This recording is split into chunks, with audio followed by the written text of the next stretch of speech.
এত বড় একটা রমজান মাস চলে গেল, রোজা আসছিল তাকওয়া সৃষ্টি করার জন্য, সারা জীবন রোজা রাখলাম, মুত্তাকি হইতে পারলাম না। এটা ঠিক কিনা বলুন? সারা জীবন রোজা রাখলাম, মুত্তাকি হইতে পারি নাই। এখনো মিথ্যা কথা বলি, ওজনে কম দেই, খাদ্যে ভেজাল দেই। কথা ঠিক কিনা? মিথ্যা কথা বলতেছেন। মিথ্যা কথা বলা কবিরা গুনাহ, মিথ্যা কথা বলা সমস্ত গুনার মা। কোথায় কোথায় মিথ্যা বলা হচ্ছে। দোকানদারি করতেছেন, কষ্ট করে মাল কিনছেন, লাভের জন্যই তো কিনছেন, মিথ্যা কোন কেন? ওজনে কম দিচ্ছেন, ভেজাল দিতেছেন, ভেজাল দিয়া কম দিয়া কয় টাকা উপার্জন করবেন? আর কতগুলি খাইতে পারবেন আপনি? চাউলের মধ্যে তুষ দিলেন, কুড়া দিলেন, পাথর দিলেন। আহারে মুসলমান, কি কপাল পোড়া। ওজন দিতে গিয়া একটু খিস দিয়া ধরে যেদিকে পাথরটা, আর মালটা যেদিকে সেদিক টিটু নিচু করে দেয়। যে কেনে সে মনে করে মাশাআল্লাহ, লোকটা তো খুব ভালো, আবার তো বেশি দিছে। কিন্তু বাড়ি যায় দেখবেন আপনারা 14 গ্রাম কম দিয়েছে। ও 14 গ্রাম তো যান না, এখন তো গ্রাম বলে। আগে তো আমরা ছটাক মটক বলছি, এখন গ্রাম বলে সুবিধার জন্য। এগুলি কি আমি বানায় বলতেছি না? কথা ঠিক। লাভটা কি? কি লাভ? জমিনের আইল ঠেলতেছেন, পরের জমিন দখল করতেছেন, বোনেরে ঠকাইছেন, ভাইরে ঠকাইছেন, ভাইয়ের সম্পত্তি ফেরত দেন নাই। আহা, এই যে দুরবস্থার সৃষ্টি হলো, আমলের পরিবর্তন হলো না। মসজিদ বানাইছি সব দালান, মসজিদগুলি সব বিল্ডিং হয়ে গেছে। নবী করিম সাল্লাল্লাহু আলাইহি ওয়াসাল্লাম বলেছেন, মাসাজিদুহুম আমিরাতুন ওয়া হিয়া খারাবুম মিনাল হুদা। মসজিদগুলি সব দালান হয়ে যাবে শেষ যুগে। এগুলি নবী করিম সাল্লাল্লাহু আলাইহি ওয়াসাল্লাম ভবিষ্যৎবাণী। মসজিদগুলি কি হবে? সব বিল্ডিং হয়ে যাবে। ওয়া হিয়া খারাবুম মিনাল হুদা, হেদায়েত থেকে খালি হয়ে যাবে। হেদায়েত নাই, খালি মসজিদ, building, tiles, mosaic, air condition সব আছে, হেদায়েত নাই। কবি বলতেছেন, मस्जिद तो बना ली है शब भर में ईमान की हरारत वालों ने, मन पुराना पापी रहा बरसों में नमाजी बनना सिखा। মন চাইছে তাড়াতাড়ি করে মসজিদটা বানাই ফেলাইছে, কিন্তু বছর বছর নামাজ পড়লো, মন সেই পুরানা পাপী রয়ে গেছে, সেই পাপ থেকে সে বাঁচতে পারে নাই। এই জন্য বিশ্ব কবি আকবাল বলেন, মসজিদ মে মরসিয়া খা হে কে নমাজি ন রহি, মসজিদ মে মরসিয়া খা হে কে নমাজি ন রহি, यानी वो साहिबे औसाफ हिजाजी न रही। মসজিদ আটকানতেছে, আমার সেই নামাজি কই? যে নামাজিরা যখন নামাজ পড়তো, পাখি এসে মাথার উপরে বসতো, পাখিতে বুঝতে পারতো না যেটা মানুষ না গাছ। সুবহানাল্লাহ। আর এখন ইমাম যদি নামাজ পড়তে আত্মাহিত পড়তে দেরি করে, ধীরে ধীরে পড়তেছে, পিছন থেকে সিগন্যাল মারা শুরু করে।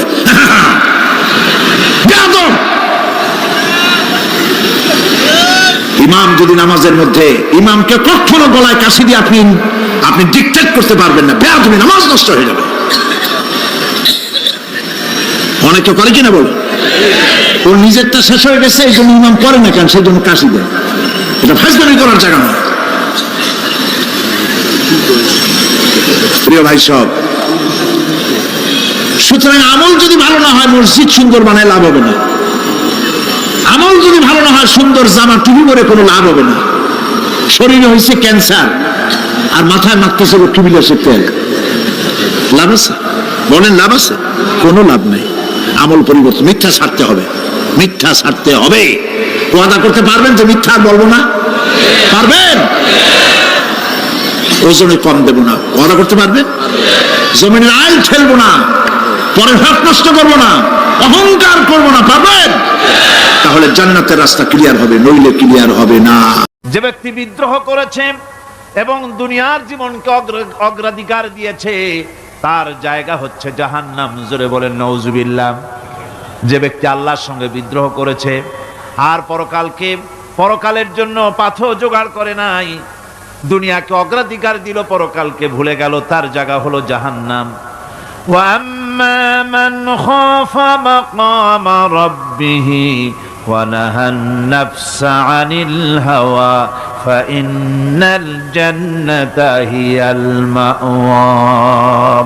আর যে ব্যক্তি আপন প্রভুর সামনে উপস্থিত হকে ভয় করেছে এবং আপন প্রবৃত্তিকে লালসা মুক্ত করেছে, লালসার হাত থেকে রক্ষা করেছে, আল্লাহ রব্বুল আলামিন কিয়ামতের দিন তার জন্য রেখে দিয়েছেন জান্নাত। তার জন্য কোন জায়গা? জান্নাত। আমাদেরকে পরকাল ভিত্তিক জীবন যাপন যদি করি তাহলে কবরের জবাবগুলি খুব আসান হবে। আর যদি পরকাল ভিত্তিক জীবন যাপন না হয়, কবরটা মুসিবত হয়ে যাবে। হযরত ওসমান রাদিয়াল্লাহু তাআলা আনহু কবরের কাছে গিয়ে খুব কাঁদতেন। সাহাবায়ে কেরাম প্রশ্ন করেছেন, হুজুর, রাসূল করিম সাল্লাল্লাহু আলাইহি ওয়াসাল্লাম যখন জান্নাত ও জাহান্নামের ওয়াজ করেন তখনও তো এত বেশি আপনি কাঁদেন না, যত বেশি কাঁদেন কবরের কাছে এসে, কারণ কি? হযরত ওসমান রাদিয়াল্লাহু তাআলা আনহু বলতেন, আমার সাথীরা, আমি আমার হাবিবের কাছে, আল্লাহ রাব্বুল আলামিনের রাসূলের কাছে আমি শুনেছি এই কবরটাই হলো প্রথম স্টেশন, এই কবরটাই হলো প্রথম ইমিগ্রেশন কাউন্টার। এই জায়গায় যদি কেউ ধরা পড়ে যায়, কারো যদি চার্জশিট হয়ে যায়, সব জায়গায় ধরা পড়ে যাবে, হাসরে মিজানে সিরাতে কোনো জায়গায় নাজাত পাবে না। আর এই কবরটা যদি কেউ মুক্তি পেয়ে যায়, মিজান সিরাত হাসর সব জায়গা থেকে আল্লাহ তারে ভালোভাবে পার করে দিবেন। এটা হলো আসল জায়গা, মারাত্মক জায়গা, খুব মারাত্মক জায়গা।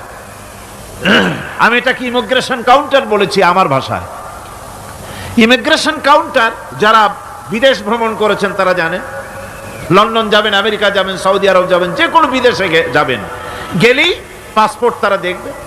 পাসপোর্টে আপনার ন্যাশনালিটি কোনটা সেটাই তারা জানতে চাইবে। আপনি কোন দল করেন এটা তারা জানতে চাইবে না। আপনি কোন ভাষায় কথা বলেন তাও তাদের জানার দরকার নেই।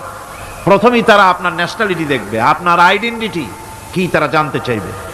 তারপরে যদি স্যাটিসফ্যাক্টরি হয় আপনাকে ভিসা দিয়ে ভেতরে ঢুকবার ব্যবস্থা করে দেবে।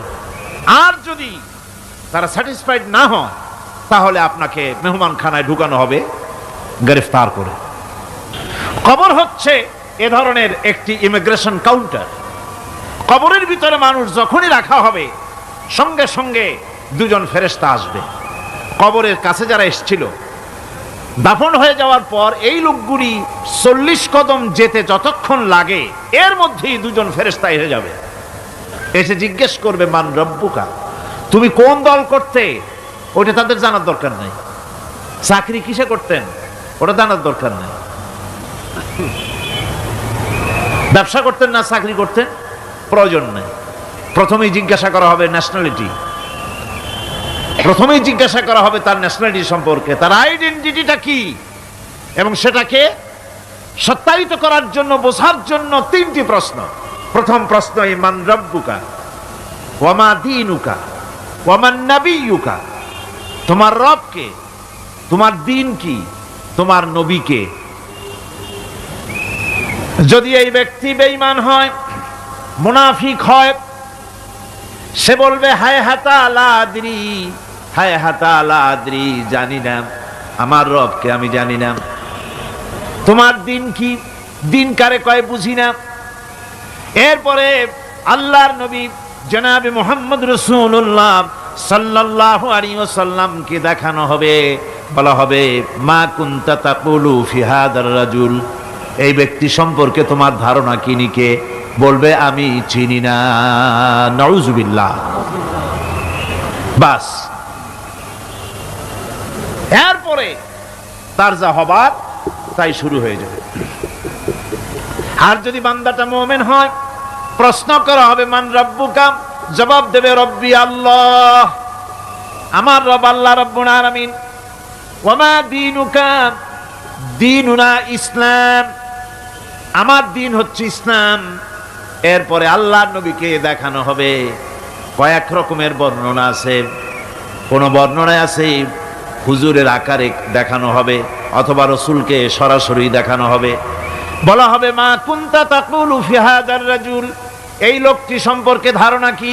মুমিন ব্যক্তি বলবে হাদা নবিয়ুনা মুহাম্মাদুর রাসূলুল্লাহ সাল্লাল্লাহু আলাইহি ওয়াসাল্লাম, ইনি আমার তো সেই নবী মুহাম্মাদুর রাসূলুল্লাহ সাল্লাল্লাহু আলাইহি ওয়াসাল্লাম। আমরা যেন এই রকমের জবাব দিতে পারি, আল্লাহ কবুল করো। সকলে জোরে কোন আমিন। জবাব হয়ে যাওয়ার পর গায়ব থেকে আওয়াজ আসবে, ফাফরিশু বিল জান্নাতি ওয়ালবিসু বিল জান্নাহ।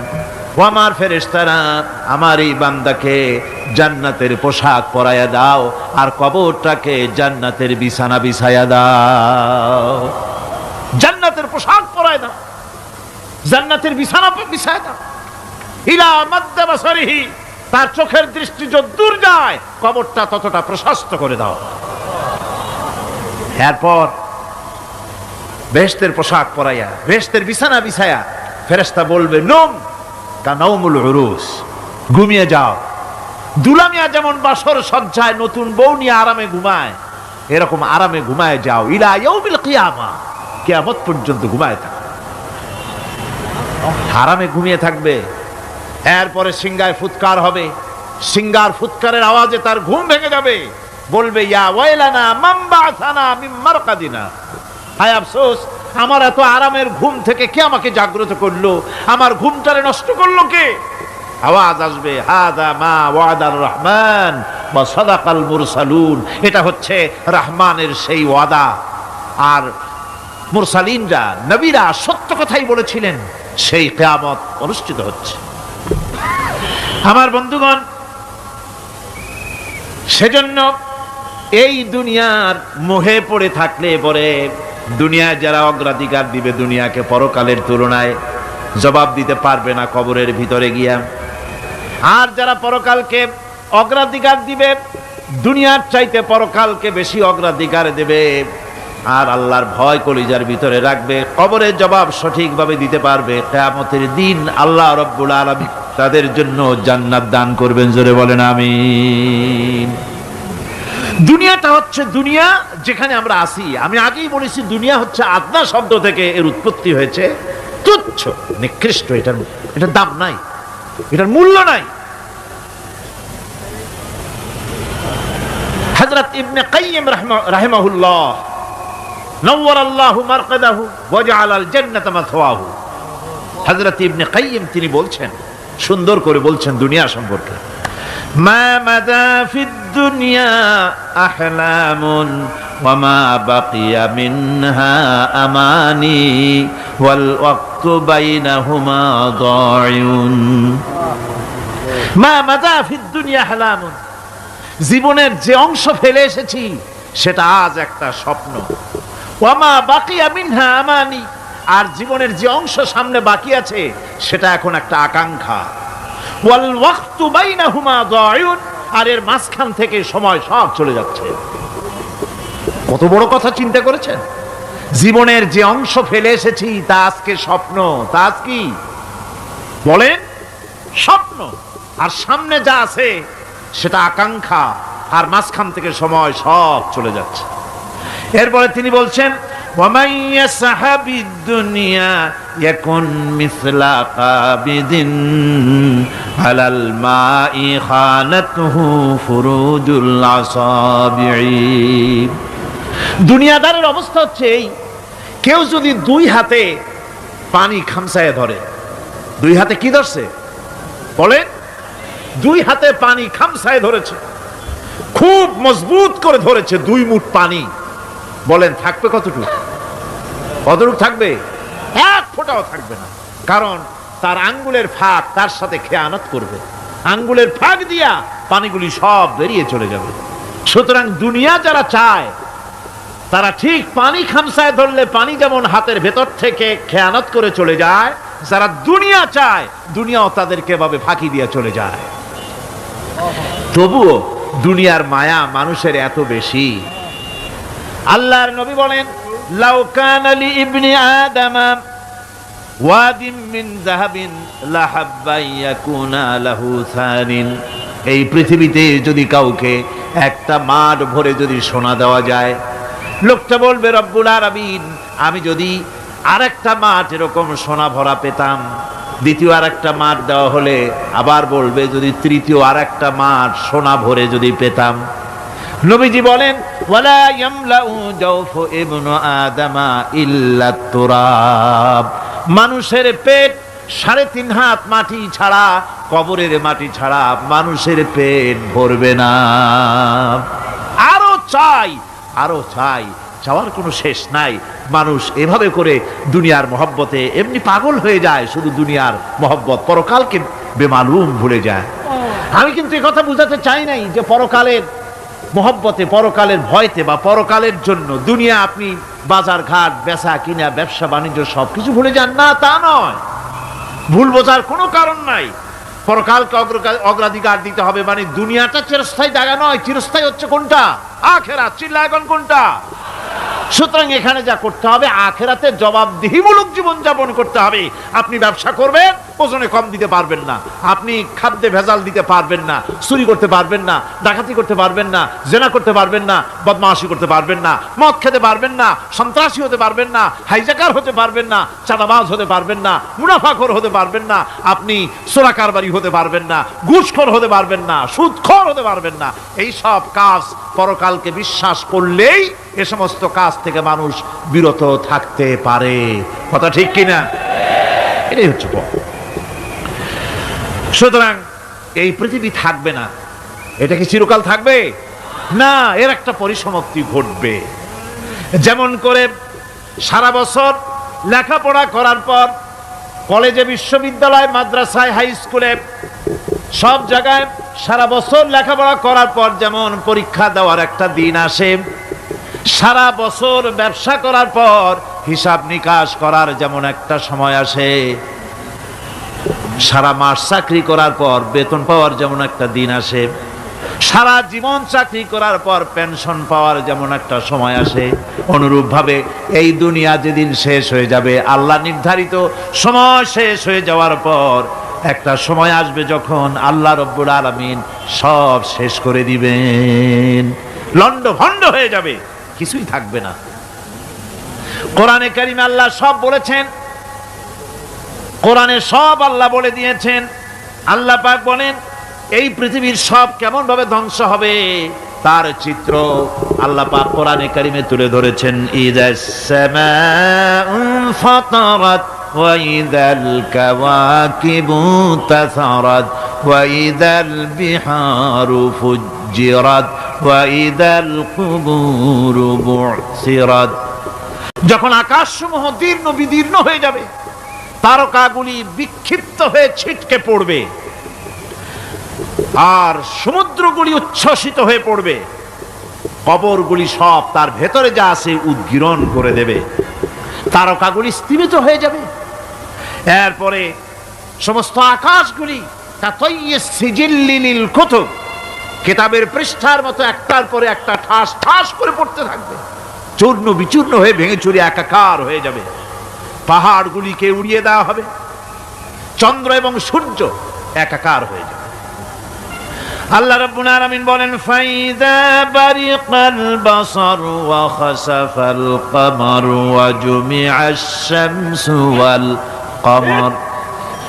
চক্ষু যখন বিস্ফারিত হয়ে যাবে, চাঁদ যখন তার আলো হারিয়ে ফেলবে, সূর্য যখন তার আলো হারিয়ে ফেলবে, চাঁদ আর সূর্য সব একাকার হয়ে যাবে, সেই সময়ের অবস্থাটা কি চিন্তা করো। মানুষ হয়রান হয়ে দৌড়াদৌড়ি করবে। ওয়াহুমিলাতিল আরদু ওয়াল জিবালু ফাদুক্কাতা দাক্কাতান ওয়াহিদা।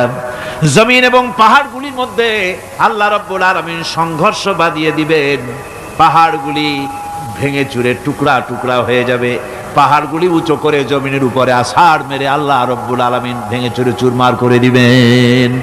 সুবহানাল্লাহ।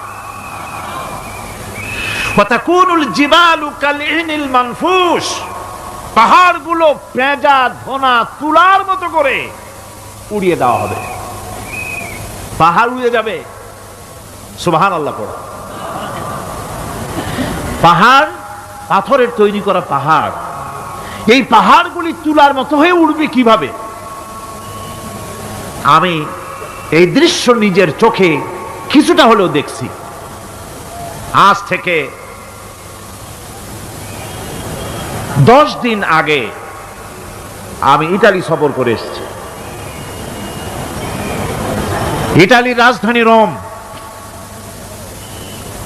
রোম প্রাচীন সভ্যতার লালন ভূমি। কোরআনে কারিমে সূরায় রোম রয়েছে, এই রোম সেই রোম। এখানের বাদশার কাছে রাসূল করিম সাল্লাল্লাহু আলাইহি সাল্লাম হেরাক্লিয়াসের কাছে চিঠি পাঠিয়েছিলেন, সেই রোম।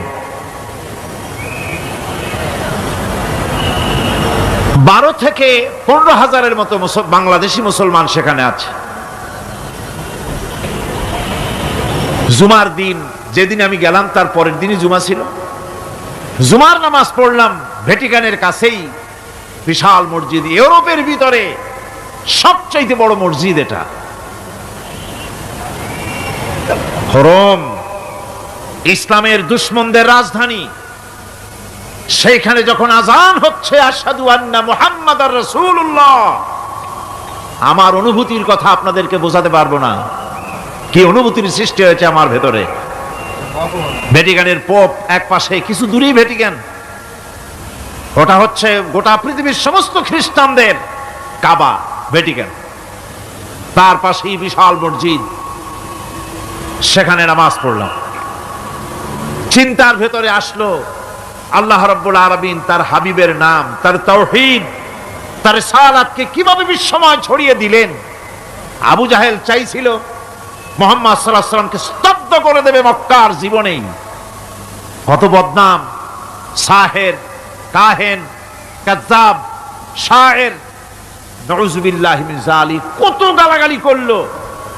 আর আল্লাহ শোনালেন, হাবিব চিন্তার কোনো কারণ নাই, ওয়া রাফা'না লাকা যিকরাক, আমি আপনার প্রশংসা বিশ্বময় ছড়িয়ে দেব। সুবহানাল্লাহি ওয়া বিহামদিহি। রোম প্রোগ্রাম শেষ করে আমাকে তারা নিয়ে গেল, যেটা আমি বলছি সফর কাহিনী শোনাবার সময়টা না, যেহেতু এর সঙ্গে প্রাসঙ্গিক সেজন্য বলছি। পাহাড় কেমনে তুলার মতো হয়ে উঠবে তার নজির দেখেছি। রোম শহর থেকে 300 মাইল দূরে, 300 কিলোমিটার দূরে নেপোলিয়ান বোনাপার্ট তার বাড়ি, এবং ওটা তার নামে একটা প্রভিন্স। ভূমধ্য সাগরের পারে ভিসুভিয়াস, পৃথিবীর সবচাইতে বড় আগ্নেয়গিরি, সেটা দেখাতে নিয়ে যাওয়া হলো আমাকে। যে পাহাড়টা পৃথিবীর মাটি থেকে তার চূড়া হচ্ছে 3 মাইল উঁচু, এর 2 মাইল গাড়িতে করে ঘুরে ঘুরে যাওয়া যায়, এরপর আর গাড়িতে যাওয়া যায় না, বাকিটুকুন যেতে হবে হেঁটে হেঁটে। পাহাড়ের উপরে অক্সিজেন কম, বেশ কষ্ট হচ্ছিল উঠতে। জীবনে প্রথম পাহাড়ে চড়েছি জাবালে নূর, রাসূল করিম সাল্লাল্লাহু আলাইহি সাল্লামের উপরে যেখানে ওহী হয়েছিল সর্বপ্রথম। পাহাড় চড়ার একটা অভিজ্ঞতা ওখান থেকে আমার কিছুটা হয়েছিল। খুব কষ্ট হলো বাকি 1 মাইল উঠতে। যখন ভিসুভিয়াসের একদম শীর্ষে চলে গেছি, সেখানে গিয়ে আমার সাথে 15-20 জন লোক ছিল। আমি নিজেই আল্লাহু আকবার বলে আমার গলা থেকে আওয়াজ বেরিয়ে গেল। আমি দেখতে পেলাম ভিসুভিয়াসের শীর্ষে বিশাল গর্ত। আমার মনে হয় গর্তটা এই মাঠের 1/4 হবে, এই মাঠের 1/4 হবে গর্তটা। সেই গর্তটার গভীরতা হচ্ছে 1.5 কিলোমিটার। এইখান থেকে পাথরগুলি উত্থিত হয়েছে, আগ্নেয়গিরি পাথর আগুনে গলে লাভা হয়ে এগুলি পাহাড় বেয়ে উপচে পড়েছে, চতুর্দিকে 12 মাইল ছড়িয়ে গিয়েছে। আমার মনে পড়লো ওয়াকুদুহান নাস ওয়াল হিজারা, জাহান্নামের আগুনের ইন্ধন হবে মানুষ আর পাথর। আমি সেখানে সেজদায় পড়ে গিয়া কানলাম আর বললাম, আল্লাহ জাহান্নামের আগুন হারাম করে দিও আমাদের জন্য। পাথর কিভাবে গললো, গলে পাথরগুলি গলে পুড়ে চতুর্দিকে পড়েছে, আর ছিটকেছে, চতুর্দিকে ছিটকে পড়েছে। সেই পাথরগুলি ছিটকে ছিটকে যেগুলি পুড়ে পড়েছে, সেগুলিকে দূরে সাদা রঙের বলে মনে হয়, কোনোটা সাদা কোনোটা কালো, মনে হয় যেন তুলার মতো হয়ে পড়ে আছে চতুর্দিকে। 1944 সনে তৃতীয়বারের মতো ভিসুভিয়াস অগ্নিগিরি যে অগ্নি উৎপাত করে, তাতে আশেপাশের 12 মাইল এলাকা এফেক্টেড হয়ে যায়। পাথরগুলি গলে এভাবে বিধ্বস্ত করে দিয়েছে। এখান থেকে এখানে জোহরের নামাজ, আসরের নামাজ আমরা পড়লাম, আল্লাহর কাছে খুব দোয়া করলাম। এখনো ধোঁয়া উঠতেছে, এখনো পাহাড়ের ফাটল দিয়ে ধোঁয়া উঠছে। একজন হাত দিয়ে আমাকে বলল যে খুব গরম লাগে ধোঁয়াগুলি। ওখানকার লোকেরা বলল যে ভেতরে এখনো আগুন আছে, তবে সুপ্ত, যে কোনো মুহূর্তে আবার তা জাগ্রত হতে পারে। আমরা সেখান থেকে নেমে এলাম। একটু কিছু দূর গিয়েই সেখানে হলো পম্পেই শহর। এই পম্পেই শহরটা হচ্ছে ঈসা আলাইহিস সালামের জন্মের 2000 বছর আগে এই শহর তৈরি হয়। ঈসা আলাইহিস সালামের জন্মের 179 বছর পর ভূমিকম্প হয়। সেই ভূমিকম্পে গোটা পম্পেই শহরটা পৃথিবীর মানুষের চোখের আড়াল হয়ে যায়, ধ্বংস হয়ে যায়, মাটির তলায় গরক হয়ে যায়। আজ থেকে 200 বছর আগে মাটি খনন করতে গিয়ে এই শহর আবিষ্কৃত হয়। পুরা শহরটা খুঁড়ে তারা বের করেছে। 180 হেক্টর জমিনের উপরে এই বিশাল শহর। ঘুরে ঘুরে দেখলাম, গাড়ি চলে না সেখানে, পায়ে হেঁটে দেখতে হলো। প্রশস্ত রাস্তা। আজ থেকে 4000 বছর আগের মানুষেরা রাস্তা বানাতে জানতো পাথর দিয়ে, এবং রাস্তার দুধারে তাদের ছিল ফুটপাত, পানির ব্যবস্থা, নগরায়নের সব রকমের সুযোগ সুবিধা। তারপরে সেখানে বিচারালয়, এরপরে দোকানপাট, বাজারঘাট, সবকিছুর ব্যবস্থা রয়েছে। বিশাল বিশাল পাথরগুলি দিয়ে পিলার তৈরি করা। ভাবলাম এই পিলারগুলি, এই পাথরগুলি তারা কিভাবে ক্রেন ছাড়া এত উপরে উঠালো কি করে, আমার মাথায় আসলো না। পাথর কেটে কেটে সুন্দর সুন্দর অঙ্কন শিল্প তারা করেছে। এরপরে ঘুরতে ঘুরতে বাদশার রাজার বাড়িতে গিয়ে ঢুকলাম। সেখানে গিয়ে দেখলাম উলঙ্গ এত মূর্তি পাথরের তৈরি করা। পাথর কেটে কেটে দেওয়ালে যৌন মিলনের এমন কোন অশ্লীল ছবি নাই যা তারা সেখানে তৈরি করে নাই। উলঙ্গ মূর্তি আর উলঙ্গ যৌন মিলনের অসংখ্য ছবি দিয়ে এই এলাকা ভরা। তখন আমি বুঝলাম আল্লাহর গজব হওয়ার কারণটা কি, এই শহরটা মাটির নিচে গরক হয়ে যাওয়ার কারণটা কি। আল্লাহ পাক জেনা ব্যভিচার যে দেশে বেশি হয় আল্লাহ পাক বরদাস্ত করেন না। দুশ্চরিত্র যে দেশের মানুষ দুশ্চরিত্র হয়ে যায়, জেনা ব্যভিচার বেশি হতে থাকে, আল্লাহ গরক করে দেন, গজব দেন। এই গজব এক এক সময় এক এক রকমের হয়ে আসে। কখনো মাটির নিচে দাবায় দেন, কখনো মহামারী, কোন দেশে কলেরা, কোন দেশে জলোচ্ছ্বাস, কোথাও ভূমিকম্প, আর সর্বশেষ এই জেনা ব্যভিচারের জন্য আল্লাহ পাকের চূড়ান্ত এই যৌনতার অশ্লীলতার জন্য চূড়ান্ত গজব বর্তমান বিশ্বের জন্য এইডস। আল্লাহ পাক এই গজব দিয়েছেন। বন্ধুগণ, আমি সেই জায়গা, আমি সেখানে যা দেখলাম যে আল্লাহ পাক পাহাড়গুলিকে কিভাবে উড়াবেন, এটা অস্বীকার করার কোনো উপায় নাই। বিশ্বাস তো করতামই। তবে হযরত ইব্রাহিম আলাইহিস সালাম যেমন বলেছিলেন, রব্বি আরিনি কাইফা তুহিল মাউতা, আয় আল্লাহ তুমি মরাকে চিন্তা করবা কেমনে। আল্লাহ পাক বলেন আওয়ালাম তুমিন, তুমি বিশ্বাস করো না?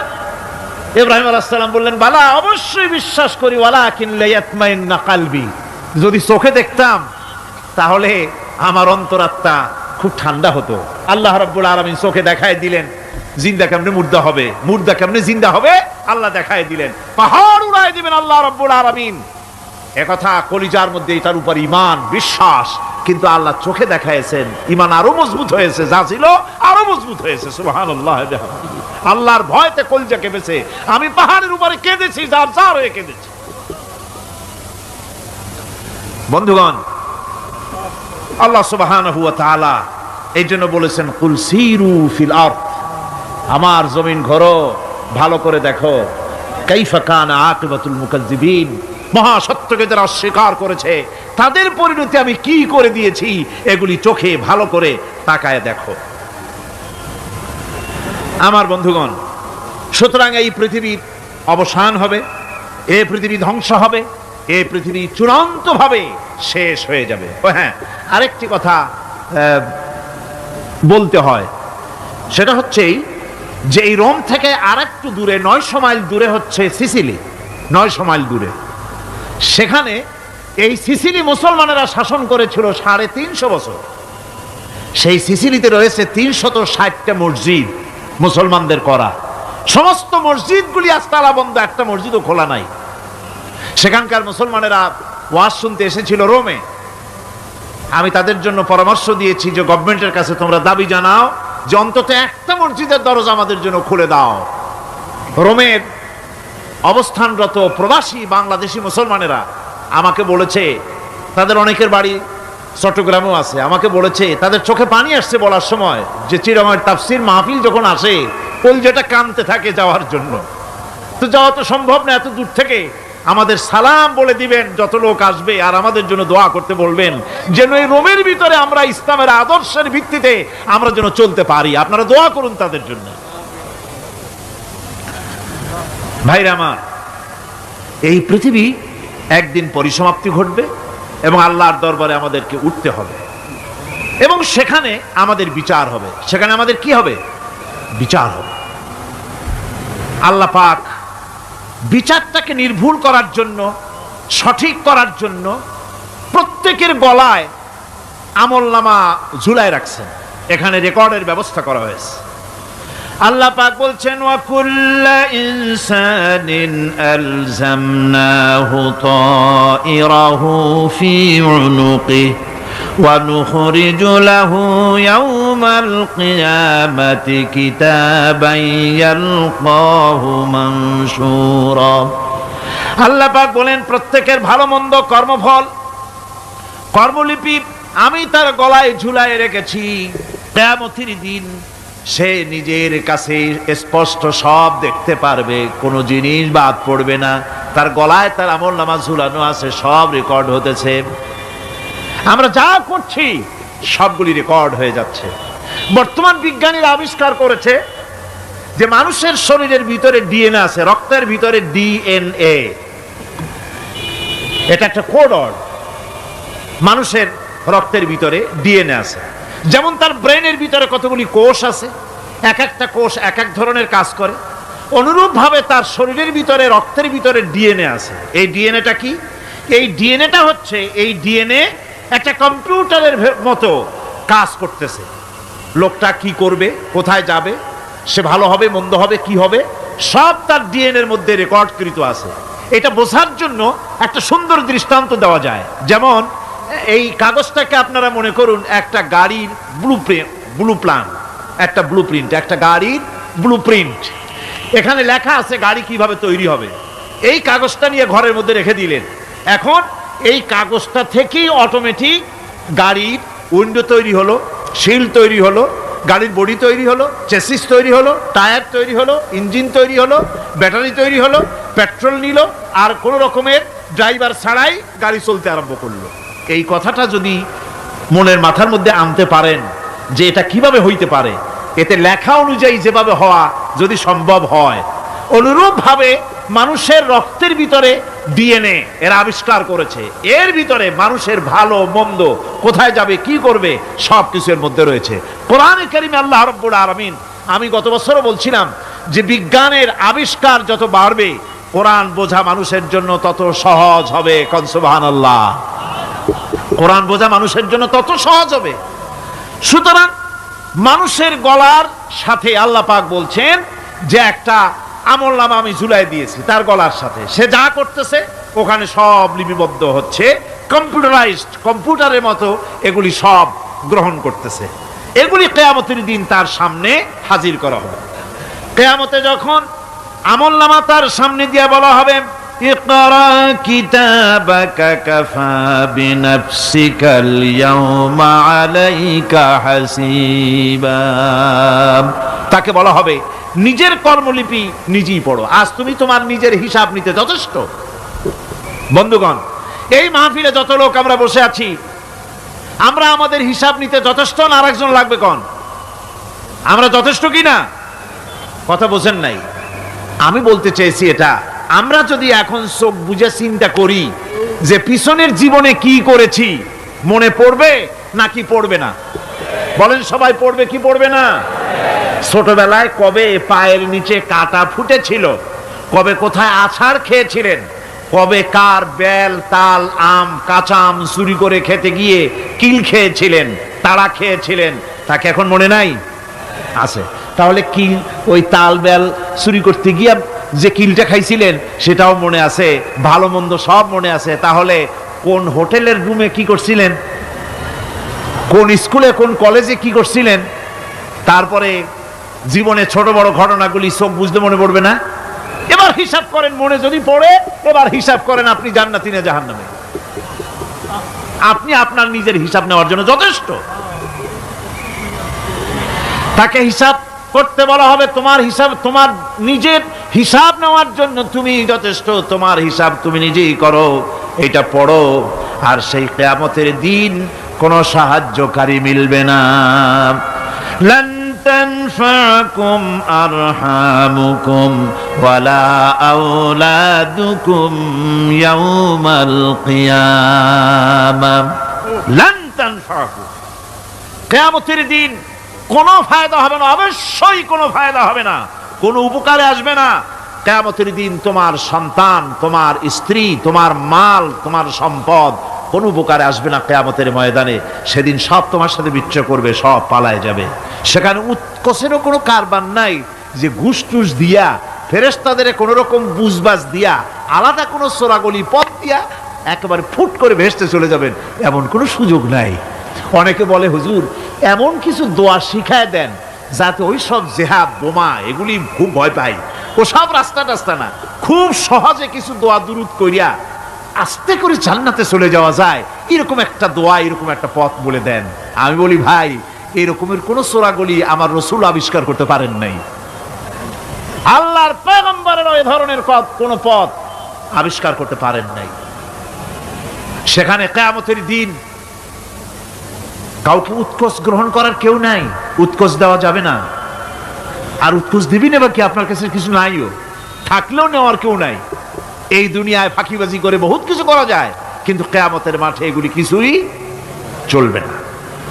আল-ইয়াওমা লা ইয়ানফা'ু মালুন ওয়ালা বানুন, কিয়ামতের দিন ধন সন্তান সন্ততি আর সম্পদ কোনো কাজে লাগবে না। সেদিন শুধু আমল, আমল যদি ভালো হয় কাজে লাগবে, আমল খারাপ হবে সব শেষ হয়ে যাবে। আল্লাহ রাব্বুল আলামিন নবীজিকে ডেকে বলেছেন, নবী আপনি বলেন, কুল মা কুনতু বিদআম মিনার রাসূল, আপনি বলুন আমি কোন নতুন রাসূল নই, আমার আগে অনেক নবী রাসূল পৃথিবীতে এসেছেন, তারা বিদায় হয়ে গেছেন। আমি জানি না কিয়ামতের দিন আল্লাহ রাব্বুল আলামিন আমার সাথে কি ব্যবহার করবেন, আর আমি এও জানি না যে কিয়ামতের দিন আল্লাহ পাক তোমাদের সাথে কি ব্যবহার করবেন। এই আয়াত নাজিল হওয়ার পর আল্লাহর হাবিব তার মেয়েকে ডাকলেন, জামাইকে ডাকলেন, নাতিদেরকে ডাকলেন, আহলে বাইতদেরকে ডাকলেন, আর বললেন, ও আমার মেয়ে কলিজার টুকরা ফাতেমা গো শোনো, কেবলমাত্র আয়াত নাজিল হয়ে গেল, আল্লাহ পাক আমাকে শোনায়ছেন কিয়ামতের দিন আমি জানি না আমার সঙ্গে কি ব্যবহার করা হবে, আর এও জানি না যে তোমাদের সাথে কি ব্যবহার করা হবে। ও আমার কলিজার টুকরা মেয়ে ফাতেমা, কিয়ামতের দিন মুহাম্মদ সাল্লাল্লাহু আলাইহি সাল্লামের মেয়ে, এই হিসাবে তোমার নাজাতের ফয়সালা হবে না। ও আমার কলিজার টুকরা নাতি হাসান আর হোসেন, কিয়ামতের দিন মুহাম্মদ সাল্লাল্লাহু আলাইহি সাল্লামের নাতি হিসাবে ফয়সালা হবে না। ও আমার জামাই হযরতে আলী, কিয়ামতের দিন আমার জামাই হিসাবে নাজাতের ফয়সালা হবে না। আমল যদি ভালো হয় ফয়সালা ভালো হবে, জান্নাতে চলে যাবে। আমল যদি খারাপ হয় কার নাতি কার জামাই দেখা হবে না। সুবহানাল্লাহ, কঠিন কিয়ামতের মাঠ। এই পরকালের বিশ্বাস যদি কলজার মধ্যে ঢোকে মানুষ ভালো হয়ে যাবে। কোন সুবহানাল্লাহ। আপনাদের দৃষ্টিতে পারবে, কথার জবাব যে দিলেন না। পুলিশে কি মানুষের চরিত্র ভালো বানাইতে পারবে? পুলিশের চরিত্র ভালো বানাবে কেডা? সেটাই তো কথা। মানুষের চরিত্র যাতে ভালো থাকে, মানুষের জন্য খারাপ কাম না করে সেজন্য পুলিশ, পুলিশ যাতে খারাপ কাম না করে সেজন্য আরো একটা ডিপার্টমেন্ট আছে না, তারা যাতে খারাপ না কাজ না করে সেজন্য আর একটা আছে। এন্টি করাপশনের আবার এন্টি করাপশন আছে, তার উপর আবার এন্টি করাপশন আছে। এন্টিটার অভাব নাই। সুতরাং পুলিশ দিয়া, বিডিআর দিয়া, আর্মি দিয়া মানুষের, দেশের, জাতির চরিত্র ভালো বানানো যায় না। রাসূলুল্লাহ এ দিয়ে বানান না, এটা ইসলামের নিয়ম নয়। পুলিশ দিয়া, আর্মি দিয়ে দেশের মানুষের চরিত্র ভালো বানানো যায় না। চরিত্র ভালো বানানো যায় কেবলমাত্র পরকালের ভয় দিয়া। কি কিসের ভয় দিয়া? ওই যে মক্কার জীবনে ওই সমস্ত মানুষগুলি যারা চুরি করত, ডাকাতি করত, জেনা করত, বদমাশি করত, যারা শয়তানি করত, যারা মানুষকে খুন করত, এই মানুষগুলি এত ভালো হয়ে গেল, যারা চুরি ছেড়ে দিল, ডাকাতি ছেড়ে দিল, জেনা ব্যভিচার ছেড়ে দিল, এত ভালো হয়ে গেল, পৃথিবীর মধ্যে সেরা মানুষ তারা হয়ে গেলেন। জোরে বলেন সুবহানাল্লাহ। নবীর সাহাবীরা পৃথিবীর শ্রেষ্ঠ সন্তান, নবীর সাহাবীরা পৃথিবীর সেরা মানুষ, তাদের চাইতে সেরা মানুষ নবীদের পরে আর কেউ হতে পারে না। জোরে কোন সুবহানাল্লাহ। নবীর পরে পৃথিবীতে শ্রেষ্ঠ মানুষ কারা? সাহাবায়ে কেরাম রিদওয়ানুল্লাহি তাআলা আলাইহিম আজমাইন। ওনারা তো কুফরের মধ্যে ছিলেন, শিরকের মধ্যে ছিলেন, চুরি ডাকাতি জেনা ব্যভিচার এমন কোনো পাপ নাই যা করা হয়নি। তারপরে যখন আল্লাহর নবীর কাছ থেকে তাওহীদ, রিসালাত ও আখিরাতের দাওয়াত পেলেন, কি সোনার মানুষ এক একজন হয়ে গেলেন। সুবহানাল্লাহ। যারা ছিলেন নারীর সতীত্বের জম, তারা হয়ে গেলেন নারীর সতীত্বের পাহারাদার। যারা মানুষের মাল চুরি করত, ডাকাতি করত, তারা রাতভর মানুষের মালের পাহারা দিল, মানুষের রক্তের পাহারা দিল। সুবহানাল্লাহ বিহামদি। রক্ত সম্পদের পাহারা দিল। রাসূল বললেন, খাইরুল কুরুনে কারনি, সর্বশ্রেষ্ঠ যুগ তো আমার যুগ। বন্ধুগণ, এরপরে একটা জীবন আসবে ওই কিয়ামতের ময়দানে। এই পরকালের বিশ্বাসটা গুরুত্বপূর্ণ ব্যাপার। আমাদের সব কিছুর হিসাব দেওয়া লাগবে। আল্লাহ পাক বলেন, ইন্নাস সামআ ওয়াল বাসারা ওয়াল ফুআদা কুল্লু উলাইকা আনহু মাসউলা। নিঃসন্দেহে মানুষের শ্রবণ শক্তি, দর্শন শক্তি এবং তার অন্তঃকরণের কল্পনা সম্পর্কে আল্লাহ রাব্বুল আলামিনের কাছে জিজ্ঞাসিত হতে হবে। কান দিয়া কি করেছিলা, চোখ দিয়া কি করেছিলা, মুখ দিয়া কি করেছিলে, হাত দিয়ে কি করেছিলে, সব কিছুর জবাব আল্লাহ রাব্বুল আলামিনের কাছে দিতে হবে। সবটার জবাব দিতে হবে, কোনো কিছু বাদ যাবে না। এমনকি মনের ভিতরে যে কল্পনা আমরা করি, এই কল্পনার হিসাবও আল্লাহর দরবারে দিতে হবে। কোরআনে কারীম বলছেন, ওয়া ইন তুবদু মা ফি আনফুসিকুম আও তুখফুহু ইউহাসিবকুম বিহিল্লাহ। মনের ভিতরে তুমি যেটা কল্পনা করো সেটা প্রকাশ করো, অথবা তুমি গোপন রাখো, যাই তুমি করো না কেন, আল্লাহ রাব্বুল আলামিন এর হিসাবও তোমার কাছে নেবেন। ফায়াগফিরু লিমান ইয়াশা ওয়া ইউআযযিবু মান ইয়াশা ওয়াল্লাহু আলা কুল্লি শাইইন কাদির। মহান আল্লাহ পাক বলেন, করার পর তোমার মনের ভিতরে কি কল্পনা করেছিলে ওইটার হিসাব আমি নেব। হিসাব নেওয়ার পর যারে খুশি ক্ষমা করে দেব, যাকে খুশি শাস্তি প্রদান করব। সবকিছুর উপরে আল্লাহ রব্বুল আলামিন শক্তিমান, সব তিনি করতে পারেন, সমস্ত কুদরত রয়েছে তার। সুতরাং মানুষদেরকে, আল্লাহর বান্দাদেরকে বিশ্বাস করতে হবে যে আমার কোনো কথা বাদ যাবে না। কথাগুলি রেকর্ড হচ্ছে, কথা রেকর্ড হচ্ছে। আমি যে ওয়াজ করতেছি এই কথাগুলি রেকর্ড হচ্ছে নাকি হচ্ছে না? অনেক টেপ রেকর্ডার রেকর্ড হচ্ছে, অডিও ভিডিও হচ্ছে। আজ থেকে 50 বছর পর যদি এই রেকর্ড বাজানো হয়, আমাকে যদি বলা হয় যে আপনি অমুক জায়গায় অমুক কথা বলেছেন, আমি যদি বলি না আমি কথা বলি নাই, তারপরে যদি রেকর্ড বাজানো হয়, তাহলে আমি কথা যে বলি নাই যদি বলি, তাহলে এটা ধরা পড়বে না? সেখানে ধরা পড়বে না? তাহলে এই মানুষের কথা প্লাস্টিকের ফিতায় রেকর্ড করে 50 বছর, 100 বছর, 200 বছর, 500 বছর যদি প্লাস্টিকের ফিতায় এটাকে চলচ্চিত্র করে অথবা টেপ রেকর্ডারে করে যদি ধরে রাখা যায়, এই বুদ্ধিটা কে দিলেন কন্ত দেখি? সবাই কন্যা এই বুদ্ধিটা দিলেন কে? যে আল্লাহ রাব্বুল আলামিন মানুষের মাথায় বুদ্ধি দিলেন, যার দ্বারা সে মানুষের কথাবার্তা অ্যাক্টিভিটি সব ধরে রাখতে পারে। সে আল্লাহ রাব্বুল আলামিন বুঝি আপনার আমার কথা এবং আপনার আমার অ্যাক্টিভিটিসকে তিনি বুঝি ধরে রাখতে পারবেন না কিয়ামত পর্যন্ত? পারবেন কি না? সেজন্য রব্বুল আলামিন বলেন, মা ইয়ালফিযু মিন কাওলিন ইল্লা লাদাইহি রাকীবুন আতীদ। সমস্ত কথা রেকর্ড হচ্ছে। সুবহানাল্লাহ কোন জোরে! সমস্ত কথা রেকর্ড হচ্ছে, একটা কথাও বাদ যাবে না। মুখ আছে বলেই কথা বলবেন তা না, হিসাব করে কথা বলতে হবে। গীবত গাওয়া যাবে না, মিথ্যা কথা বলা যাবে না, মিথ্যা ওয়াদা করা যাবে না। মিথ্যা ওয়াদার তো মৌসুম এসে গেছে। কি কোন বোঝেন কথা? হ্যাঁ, মিথ্যা ওয়াদার মৌসুম এসে গেছে। এখন মৌসুমে বাহার, মিথ্যা বলার। কত সুন্দর সুন্দর ওয়াদা, সোনা দিয়া রাস্তা বানায় দেবো। অভুক্ত মানুষদের বলা হয় না খেয়ে মরবেন না, কিন্তু কি খেয়ে মরবে তাও কয় না।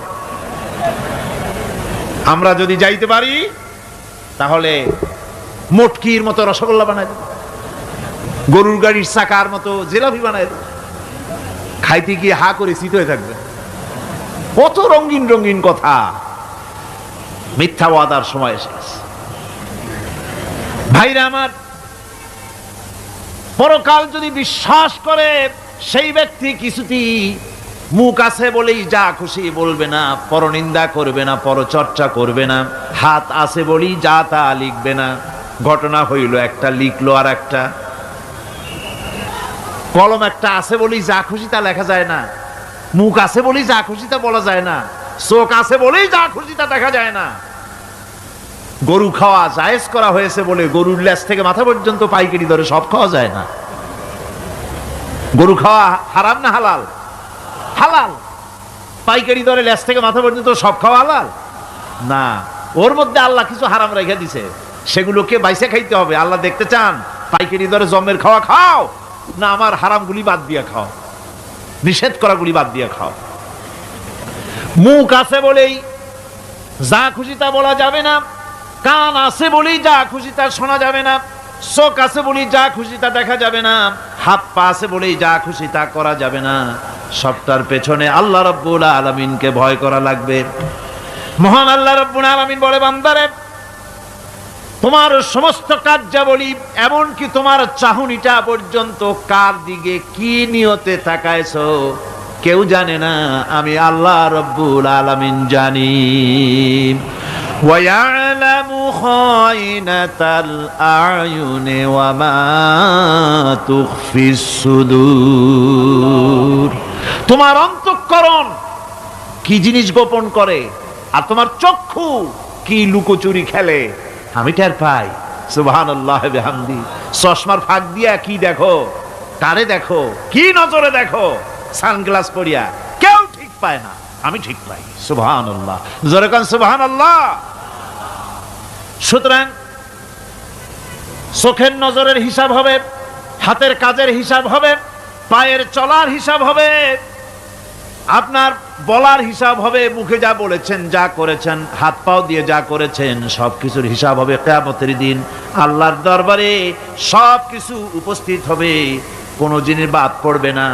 فَمَن يَعْمَلْ مِثْقَالَ ذَرَّةٍ خَيْرًا يَرَهُ وَمَن يَعْمَلْ مِثْقَالَ ذَرَّةٍ شَرًّا يَرَهُ।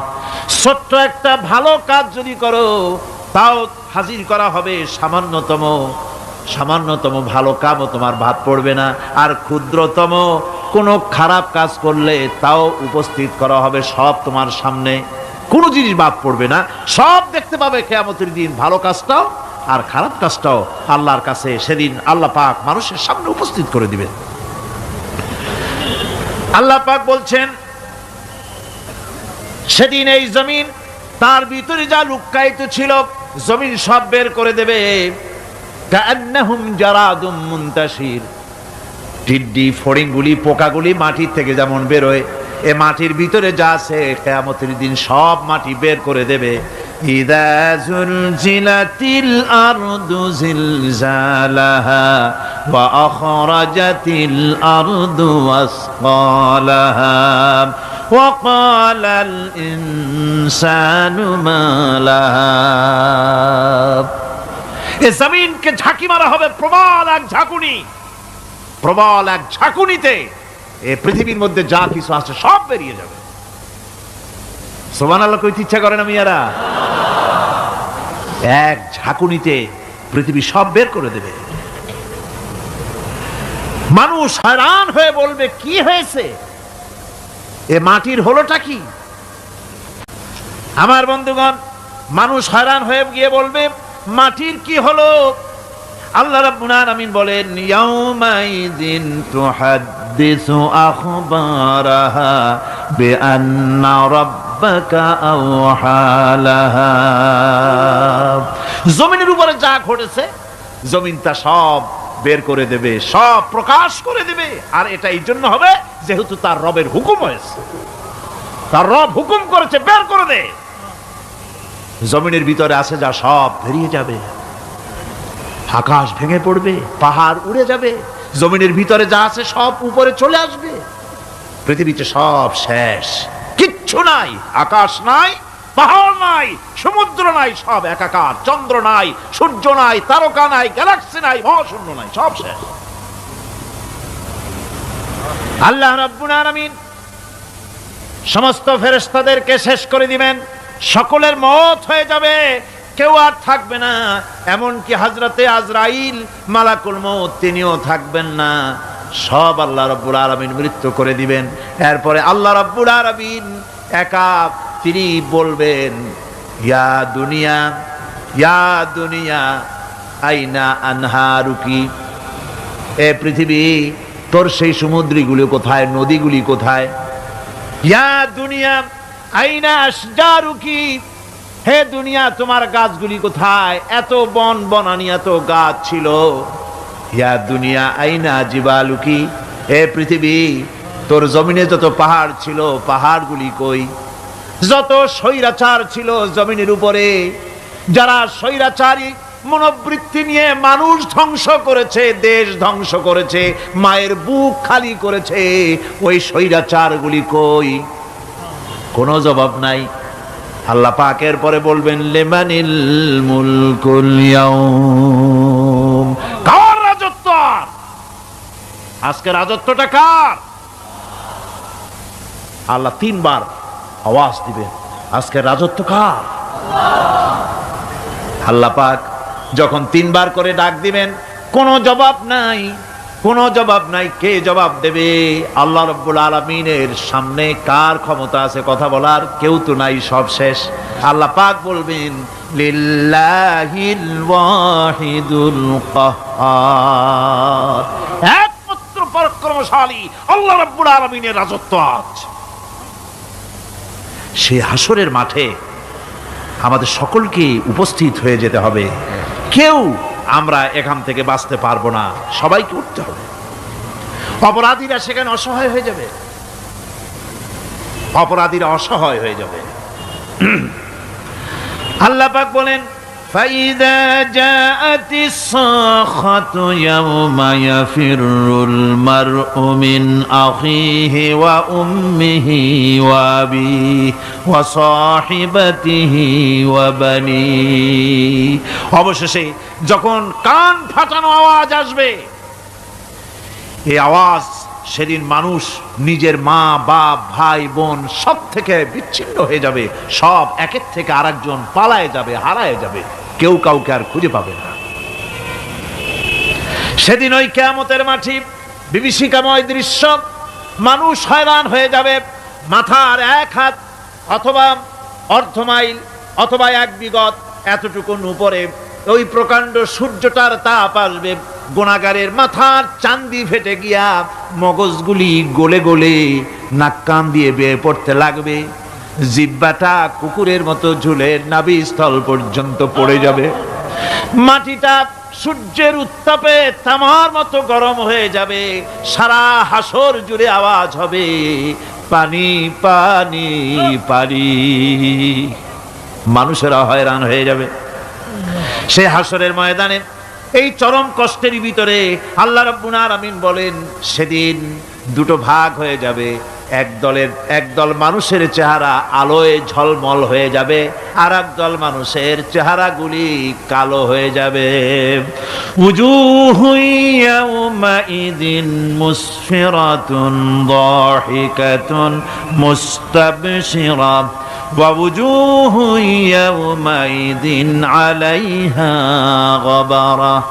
আল্লাহ পাক বলেন, এক শ্রেণীর মানুষের চেহারা হাস্যোজ্জ্বল ঝলমলে হয়ে যাবে, আর এক শ্রেণীর মানুষের চেহারাগুলি কালো হয়ে যাবে।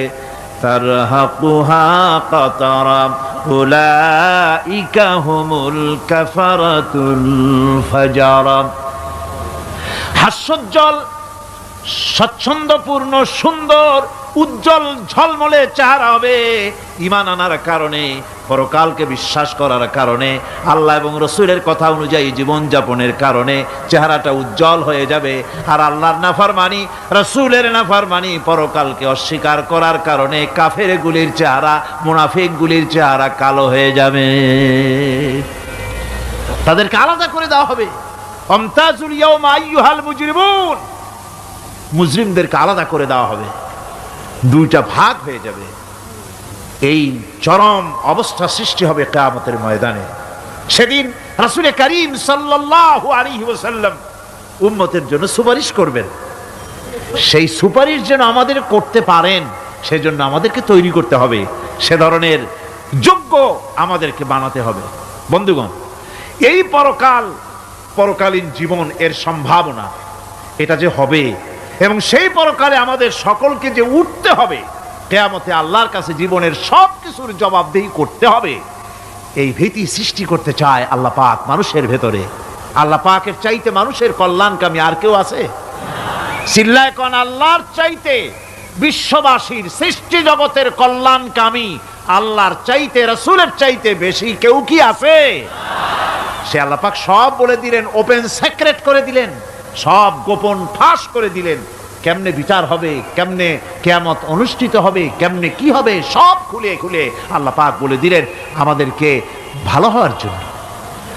কোরআনে কারীম বলছে, লাইসাল বিররা আন তুওয়াল্লু ওয়ুজুহাকুম কিবালাল মাশরিকি ওয়াল মাগরিব। পূর্ব পশ্চিমে মাথা ঘুরানো, সার নত করা, মাথা ঘুরানো, মুখ ঘুরানো, এটাই কিন্তু সৎ কাজ এবং পুণ্যবান হওয়ার, সৎ কাজ করার, নেককার হওয়ার জন্য যথেষ্ট নয়, বরং ওয়ালাকিন্নাল বিররা মান আমানা বিল্লাহি ওয়াল ইয়াউমিল আখির। প্রকৃতপক্ষে সৎকারী মুমিন, ভালো কাজ করা, প্রকৃত মুমিন, সত্যিকারের ভালো মানুষ, সত্যিকারের ইমানদার হওয়ার জন্য 10টি কাজ লাগবে। কয়টি কাজ? 10টি কাজ লাগবে। সেই 10টি কাজের একটি কাজ গত বছর আপনাদের খেদমতে আরজ করা হয়েছে, 2টি বলা হয়েছে, বাকি আজকে বললাম আর একটা, হয়ে গেল 3টা। বাকি আছে কয়টা? 7টা। বাকি আছে আরো 7টা। পরকাল ভিত্তিক জীবনযাপন যদি করতে পারি, তাহলে আমরা হব দুনিয়ার শ্রেষ্ঠ মানুষ। কোন আলহামদুলিল্লাহ। কোরআন যত পড়বেন মাথা তত নত হবে। তুলা গাছের ফল যত পাকে তত গাছ কি হয়? ডালগুলো কি হয়? উপরে উঠে যায়। বোঝেন না কেন? তুলা গাছ নাই আপনাদের দেশে? তুলারে কি কয় চট্টগ্রামে? তুলা গাছরে কি কয়? তুলা গাছ। তুলা গাছের ফল যত পাকে তত গাছের ডাল কি হয়? যখন কাঁচা থাকে তখন নিচে থাকে, ডাল ঝুঁকে পড়ে, আর পাকলে পরে উপরে উঠে যায়। আর আম গাছের ফল যত পাকে তত ডাল কোথায় যায়? নিচে যায়। যারা মানুষের তৈরি করা এই সমস্ত জ্ঞানে যারা সমৃদ্ধ হয়, তারা ওই তুলা গাছের মতো আস্তে করে যতই জ্ঞানে বৃদ্ধ হয় ততই ডাল উপরের দিকে যায়, জ্ঞান তত হালকা হয়। আর কোরআন আমের মতো, কাঁঠালের মতো, মানুষের উপকারী এমন এক ফলের মতো, যত পাকে, যত পড়ে, জ্ঞান যত সমৃদ্ধ হয় ততই আল্লাহর সামনে মাথা নত হয়ে যায়। মানুষের কাছে জ্ঞান খুবই সংক্ষিপ্ত জ্ঞান মানুষের কাছে। অমা উতিতুম মিনাল ইলমি ইল্লা কালিলা, খুব সামান্যতম জ্ঞানই তোমাদেরকে দেওয়া হয়েছে, বেশি জ্ঞান আমাদের কাছে নাই। সবচাইতে বড় জ্ঞানের উৎস আল্লাহ সুবহানাহু ওয়া তাআলা, জ্ঞানের উৎস হচ্ছে কোরআনে হাকিম। সেই কোরআন থেকে আল্লাহ পাক দয়া করে আমাদেরকে কোরআন শিখিয়েছেন। জোরে কোন সুবহানাল্লাহি বিহামদিহি। এই কোরআনের সব কথা, আল্লাহ আর রহমান আল্লামাল কোরআন, আল্লাহর সবচাইতে বড় দয়া আমাদেরকে কোরআন শিখিয়েছেন। জোরে কোন সুবহানাল্লাহ। সেই কোরআনের মর্যাদা, সেই কোরআনের শিক্ষা, সেই কোরআন দিয়ে আমাদের কি ফায়দা ইত্যাদি কথা আমি ধীরে ধীরে আপনাদের সামনে আলোচনা করব ইনশাআল্লাহুল আজিজ। সবাই বলেন আমিন। আমার ভাইরা, এই আলোচনা থেকে কেউ মাহরুম হবেন না, এই আলোচনা থেকে কেউ মাহরুম হবেন না। একজনে গতকাল বলেছিলাম 3 জনকে যদি দাওয়াত দিয়ে আনেন তাহলে ফায়দাটা কি জানেন? আপনার দাওয়াতে একটা ভাই যদি অতিরিক্ত আসেন এ মাহফিলের মধ্যে ওয়াজ শোনার জন্য, কোরআন শুনলেন, কোরআনের দিকে আকৃষ্ট হলেন, নামাজি হলেন, দিনদার হলেন, পরেজগার হলেন, আপনি মরে যাবেন, কিয়ামত পর্যন্ত এই সব আল্লাহ পাক আপনার আমলনামায় লিখে দিবেন। জোরে বলেন আমিন, আরো জোরে বলেন আমিন। আল্লাহুম্মা আমিন। ربنا ظلمنا أنفسنا وإن لم تغفر لنا وترحمنا لنكونن من الخاسرين ربنا لا تزغ قلوبنا بعد إذ هديتنا وهب لنا من لدنك رحمة إنك أنت الوهاب ربنا العالمين। হাজার হাজার মুসলমান নরনারী দীর্ঘক্ষণ ধরে তোমার কোরআনের কথা শুনেছি, মেহেরবানি করে সওয়াবটুকু রাসূল করিম সাল্লাল্লাহু আলাইহি সাল্লামের রূহ মুবারকে পৌঁছে দাও। तमाम পৃথিবীর মাটির নিচে যত মুমিন মুমিনাত শুয়ে আছে আল্লাহ তুমি মেহেরবানি করে কবরগুলিকে জান্নাতের টুকরায় পরিণত করে দাও। আমাদের মা বাপ যাদের দুনিয়া থেকে বিদায় হয়ে গেছে আল্লাহ দয়া করে তাদেরকে জান্নাতবাসী করে নিও। রব্বির হামহুমা কামা রব্বায়ানি সগীরা, রব্বির হামহুমা কামা রব্বায়ানি সগীরা। হায় আল্লাহ তাআলা এই মাহফিলের আয়োজন যারা করেছেন ইসলামী সমাজ কল্যাণ পরিষদকে তুমি মঞ্জুর করে নিও আল্লাহ রাব্বুল আলামিন। तमाम পৃথিবীর বুকে মুসলমানেরা যত জায়গায় বিপদে আছে, মুসিবতে আছে আল্লাহ তুমি দয়া করে মেহেরবানি করে বিপদগ্রস্ত মুসলমানদের হামি ও নাসির হয়ে যাও রব্বুল আলামিন। এই মাহফিল আরো 3 দিন এখানে হবে বলে আমাদের প্রোগ্রাম রয়েছে আল্লাহ, বাকি 3 দিন তোমার কুদরতি নিজাম দিয়ে তুমি এটাকে পরিচালিত করে দিও আল্লাহ রব্বুল আলামিন। এই মাহফিল যারা আয়োজন করেছেন এবছর দারুণ ভাবে ঋণগ্রস্ত হয়ে তারা এই মাহফিলের ব্যবস্থা করেছেন আল্লাহ তুমি দয়া করে তাদের ঋণ পরিশোধ করার মতো তৌফিক দিয়ে দিও। তোমার বান্দাদের দিল তাদের দিকে মাইল করে দিও রব্বুল আলামিন।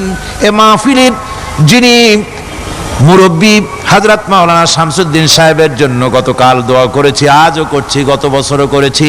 তোমার কাছে আমরা কাঁদতেই থাকবো, দোয়া করতেই থাকবো, যেহেতু তোমার দরজা ছাড়া আর বান্দার কোনো দরওয়াজা নাই রব্বুল আলামিন। তুমি মেহেরবানি করে আমাদের এই ভাইকে দয়া করে চক্ষুষ্মান করে দাও, তার দৃষ্টি শক্তি দয়া করে তুমি ফিরিয়ে দাও রব্বুল আলামিন। তুমি তোমার বান্দাদের দোয়া তোমার দরবারে মঞ্জুর করে নাও। মা বোনেরা কষ্ট করে প্রতিদিন আসেন, হায় আল্লাহ মা বোনদেরকেও হেদায়েত নসিব করে দাও, মা বোনদের যাতায়াত আসান করে দাও, আর তাদেরকে তোমার দিন বুঝে দিনের রাস্তায় চলার তৌফিক দিয়ে দিও। রব্বানা তাকাব্বাল মিন্না ইন্নাকা আনতাস সামিউল আলিম ওয়া তুব আলাইনা ইন্নাকা আনতাত তাওয়াবুর রহিম। সুবহানা রাব্বিকা রাব্বিল ইজ্জাতি আম্মা ইয়াসিফুন ওয়া সালামুন আলাল মুরসালিন আলহামদুলিল্লাহি রাব্বিল আলামিন। লা ইলাহা ইল্লাল্লাহু মুহাম্মাদুর রাসূলুল্লাহ। আসসালামু আলাইকুম ওয়া রাহমাতুল্লাহ।